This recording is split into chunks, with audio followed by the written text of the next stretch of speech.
yang menjauhkan diri dari dunia itu bukan berarti orang itu tidak kaya, bukan berarti orang itu tidak punya apa-apa. Oh berarti wong gendeng itu berarti ya, bukan itu yang dimaksud dengan orang yang tidak suka dunia. Bukan orang yang tidak dunia itu bukan. Artinya apa? Orang yang tidak suka dunia itu adalah orang yang dunia itu hanya ada di tangannya, hanya ada di genggamannya, tidak sampai masuk ke dalam hatinya. Artinya ketika dunia itu hilang, maka dia tidak begitu susah.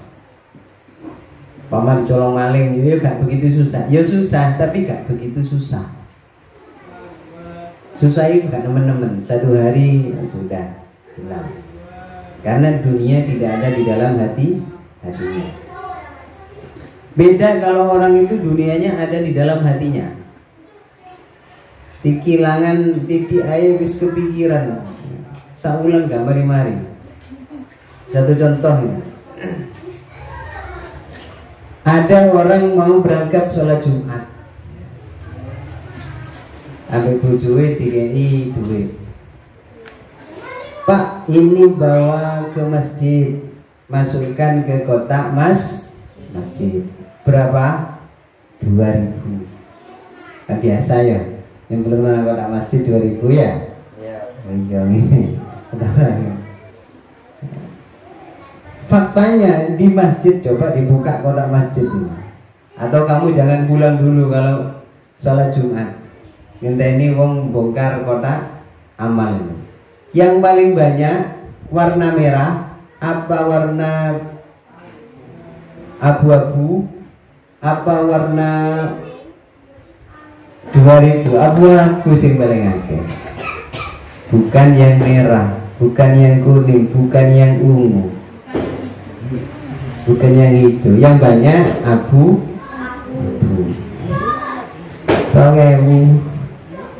Padahal dunia itu sebenarnya, dunia itu ada 3. 1, dunia atau mal, harta, sesuatu yang kita makan itu milik kita. Kalian punya sesuatu yang kemudian atau katakan punya uang. Kalian punya uang, kemudian uang itu kamu belikan bakso ke Pak Wid. Ya, cukup bakso 10.000. Terus kemudian kamu makan. Berarti itu uang kamu, uang milikmu, harta milikmu. Kemudian setelah dimakan jadi apa? Tidak usah dibahas. Jadi itu masuk ke sapi tank. Berarti harta kamu hanya lewat sebentar, lewat di mulut, rasanya nikmat, rasanya lezat, kemudian masuk ke tenggorokan, agak berkurang sudah rasanya. Ketika masuk ke perut tidak ada rasanya, iya kan? Asam manis gurih itu hanya di mulut, kan begitu. Setelah itu sudah tidak ada rasa. Kemudian diolah menjadi kotoran, masuk ke sapi tank. Habis apa enggak? Habis. Sudah, itu harta yang pertama. Harta yang kedua, kamu punya uang. Uang kamu belikan untuk baju, kamu belikan sepatu, kamu belikan baju, kamu belikan sarung, kamu belikan songkok, kamu belikan kerudung, kamu belikan kopiah dan sebagainya. Dalam jangka waktu 1 tahun kira-kira sudah lusuh apa tidak? Sudah lusuh? Sudah jelek? Betul apa tidak? Betul. Berarti usianya tidak lama. 1 tahun apalagi 2 tahun sudah tidak dipakai. Betul? Berarti ada masanya di situ. Yang tadinya kalau yang pertama itu dia makan, dibuat makan, tidak lama, mungkin setelah sekarang makan 1 jam kemudian masuk kamar mandi, bisa jadi. Atau sekarang makan, besok masuk ke kamar mandi. Kalau yang kedua dipakai beli baju, pakai songkok, pakai sepatu dan sebagainya, usianya berapa tahun? 1 tahun, paling lama 2 tahun. Itu harta yang kedua. Harta yang ketiga, bila mana harta itu kamu masukkan ke dalam kotak amal di masjid, maka selama masjid itu dipakai untuk beribadah kepada Allah, kita tetap dapat kiriman pahala. Ada batasannya? Tidak. Sampai kiamat terus akan mengalir pahala. Itu harta kita. Berarti kalau kita umpama ke masjid hari Jumat, kita sholat ke masjid hari Jumat, jadi berangkat oleh ibunya dikasih uang, ini nak masukkan ke dalam kotak amal, jumlahnya pajak 2.000, gak mudah-mudah. Maka ya 2.000 itulah uang kita. Terus yang ada di dompet kita, yang ada di ATM kita, yang ada di deposito kita, apa itu miliknya kita? Belum tentu. Bisa jadi itu miliknya dokter, iya kan? Tak lama kemudian besoknya dia sakit, masuk rumah sakit, ngambil uang di ATM. Berarti uangnya siapa? Dokter, bukan uang kita. Paham? Bisa jadi itu uangnya tetangga kita, hanya lewat saja.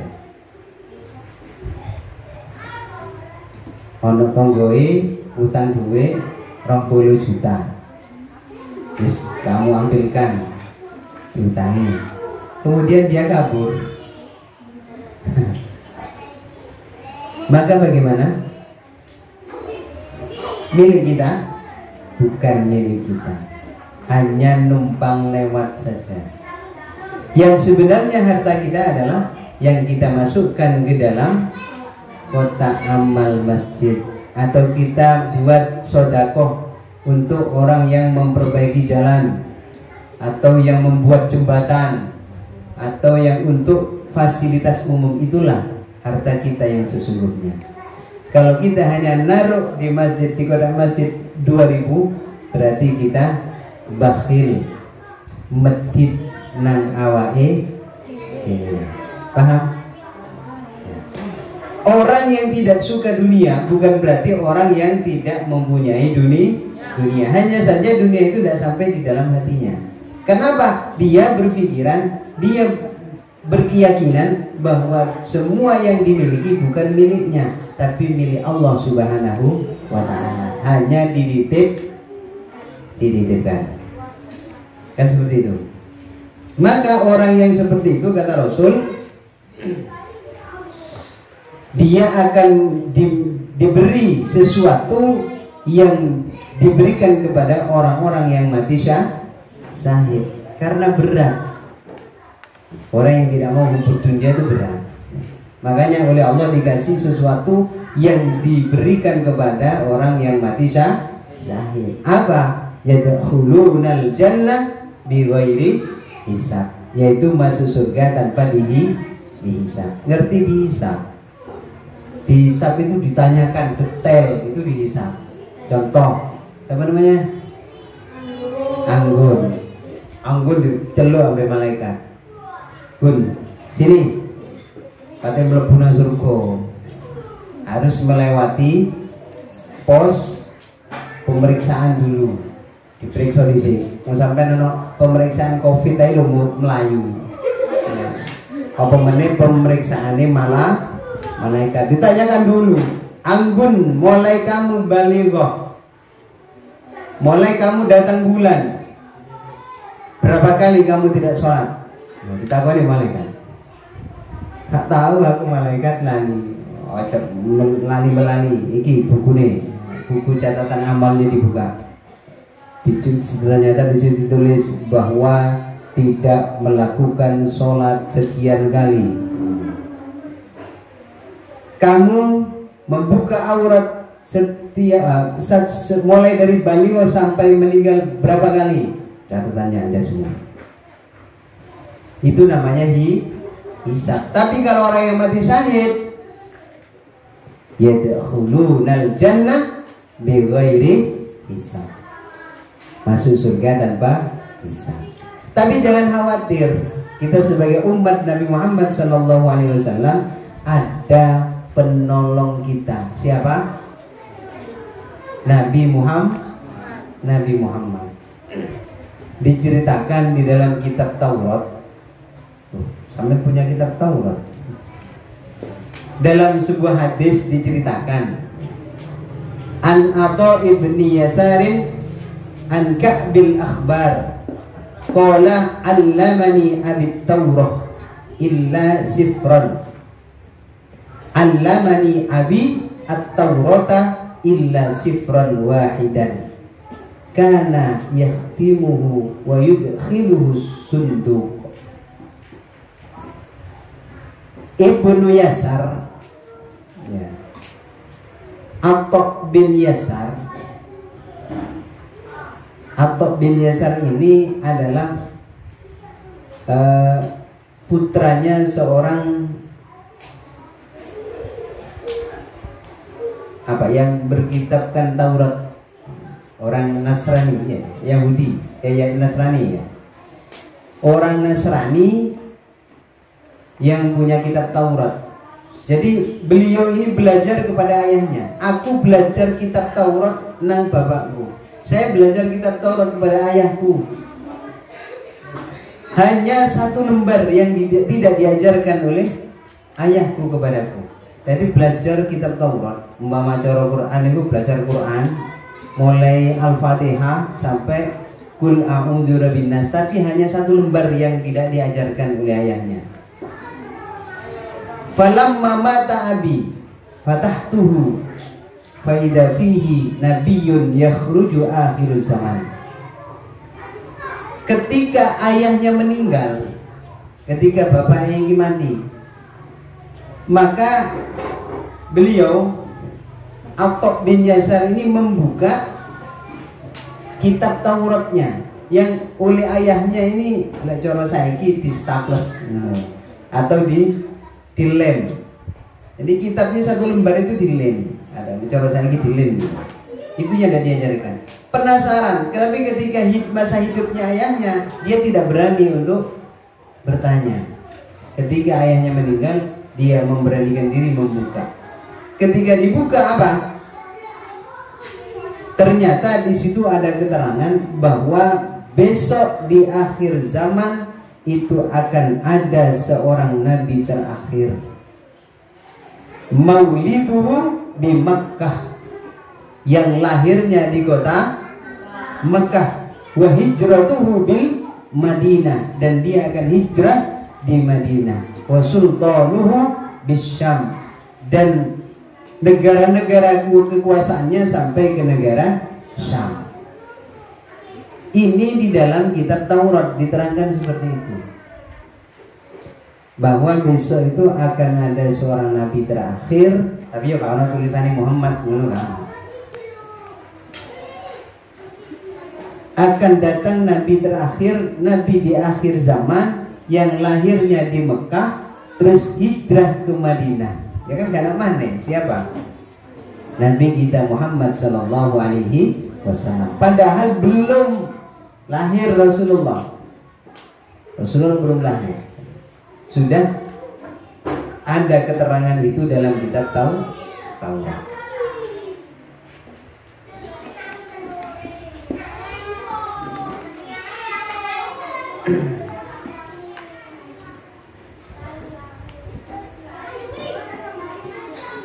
Dan dijelaskan yasuffuna fis shalah kasufufihim fil qital.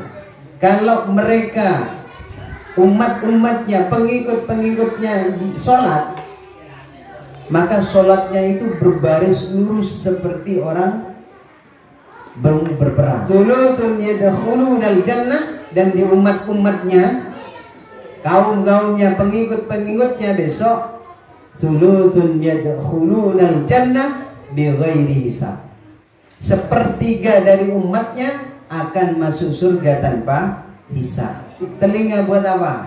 Mendengarkan pengajian Ustadz, mendengarkan pengajian Al-Quran, mendengarkan sholawatan. Maka telinga yang dititipkan oleh Allah itu kamu pakai untuk kebaikan. Sebaliknya, kalau dititipkannya telinga kepada kita, kemudian kita pakai untuk bisik-bisik tetangga, berarti kita sudah berkhianat kepada Allah Subhanahu wa ta'ala. Allah memberikan lisan bibir sehingga bisa dipakai untuk berbicara. Kamu pakai untuk apa? Kita kono kabeh malaikat. Ini namanya hisab. Waduh malaikat, tak gawe ngameli koncoku, tak gawe misui tonggoku. Maka semuanya itu akan dimintai pertanggungjawaban. Undang malaikat lisanku saya buat untuk membaca Al-Quran. Berapa kali? 1 kali 1 hari. Kapan? Marine maghrib. Ngono ae seleren diuya-uya. Ayo ngaji. Ngono bae Bapak Ibu. Baru gelem maca Quran. Saya buat dzikir. Kapan? Ya tepai maca salawat toh. Jadi sulusun yadkhulul jannah bighairi hisab. Besok sepertiga itu akan masuk surga tanpa dihisab. Langsung, ayo masuk. Langsung ngomong. Kau usah dicek sih, check and recheck nu ndak usah. Jadi takoni mripate digawe opo, tangane digawe opo, lisane digawe opo, sikile digawe opo, ndak ditakoni langsung. Mlebu. Yang kedua, wasulusun ya'tuna bidunubihim wa khotoyahum fayughfaru lahum. Sepertiga yang kedua dari umat Nabi Muhammad SAW akan dimasukkan ke dalam surga walaupun dia banyak dosa. Dosanya dosanya banyak, tapi fayughfaru lahum, disepuro karo Gusti Allah. Nah, dimaafkannya oleh Allah itu banyak jalan. Makanya kita tidak boleh meremehkan dosa kecil. Sekecil apapun dosa itu, jangan sampai kita remehkan, karena khawatir di situ ada murkanya Allah Subhanahu wa ta'ala. Sebaliknya, amal ibadah sekecil apapun, amal kebaikan sekecil apapun kebaikan itu, jangan sampai kita remehkan, khawatir di situ ada rahmatnya Allah Subhanahu wa ta'ala. Dengan sebab itu, maka kita bisa dapat ampunan Allah Subhanahu wa ta'ala. Ada duri di depan, di jalan raya, ada duri di jalan tempat orang berjalan, kamu singkirkan duri itu. Ada paku, kamu singkirkan. Yang asalnya orang lewat sana seharusnya kena paku, karena kamu yang menyingkirkan, maka orang itu selamat. Mungkin di situ ada rahmat Allah Subhanahu wa ta'ala. Ada kucing meong glipet nasi gini sampean, itu bukan bernyanyi. Jangan kau anggap itu kucing lagi bernyanyi. Jangan kamu anggap kucing itu lagi ngamen. Kalau meong-meong di sekeliling kita, berarti itu kucing lagi apa kehausan, apa kelaparan. Maka apa yang kamu miliki? Paling enggak lah ndase iwak klothok, mosok iwak klothok ndase kok pangan pisan. Kucing glibet nang sore. Meong, malah sikilmu sing dikene. Hus. Sudah tahu itu kucing mungkin lapar atau haus. Maka ambilkan kepalanya, kasihkan. Mungkin di situ ada rahmatnya Allah Subhanahu wa ta'ala. Dok, Nggak perlu kita mulai dari sesuatu yang besar. Kita mulai dari sesuatu yang kecil. Ketemu sama teman, tersenyum, nah, gitu. Ya. Petu ambek konco senyum, petu ambek konco betutut aja. Mulai sekarang latihanlah jadi orang ahli surga. Bagaimana orang ahli surga? Orang ahli surga itu tondoi selalu tersenyum. Oh, baru nanti orang senyum. Tapi lek gak ana uang aja senyum-senyum. Engko tutup kan dari cili-cili. Oh, gila. Kalau ono barenge baru kita tersenyum. Tandone wong ahli surga itu gitu. Murah senyum. Selalu menampakkan wajah berseri-seri. Ojo betutut. Salah wis elek. Betutut.